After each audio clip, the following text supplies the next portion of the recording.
A couple Big Ten coaches have fired some shots at the SEC, okay? And here's the central question around the whole thing. Has the Big Ten earned the right to call itself the best conference in college football? Indiana head coach Curt Cignetti declared the Big Ten with the best league in the sport. He argued the conference does not need a hype machine and said Big Ten programs do not complain when they fall apart. You can interpret that as calling the hype machine as Alabama released the schedule with the student section having colorways to it each game, with certain games having different colorways.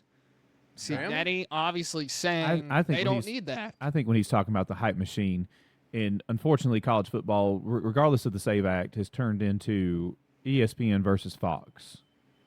And since ESPN owns the national championship, they own the playoff, they own the vast majority of the bowl games, they own the SEC contract, that it's very much ESPN versus Fox, because Fox has Big Ten, Fox has, and I think that is what he's referring to when he says the hype machine. I don't think it has anything to do with what the students are wearing. Yeah. Illinois head coach Bret Bielema was even more direct while discussing how NIL revenue sharing and the transfer portal have changed college football. Bielema said that the SEC wants to live in 2005 forever.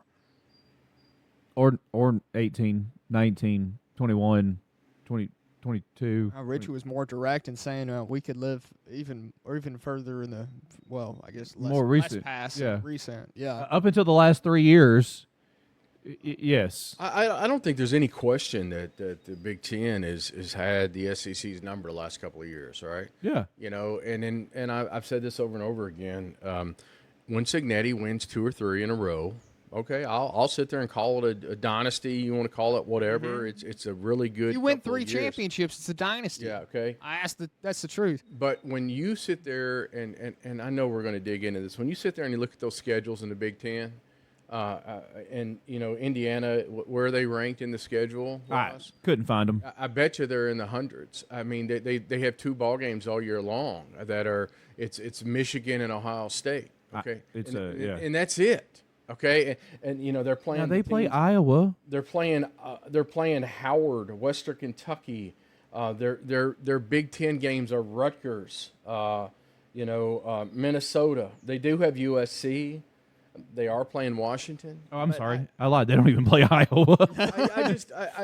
When you look at the SEC schedules and the team that's the lowest in the strength of schedule is Georgia, and they're 21. Georgia's probably going to win Georgia's got the betting odds to win the SEC championship. Yeah, there's only 4 teams that are not SEC in the top 20. It's Ohio State, who plays at Texas. It's Michigan, who plays at Oklahoma. I think it's in the Big House this year. I think. My apologies.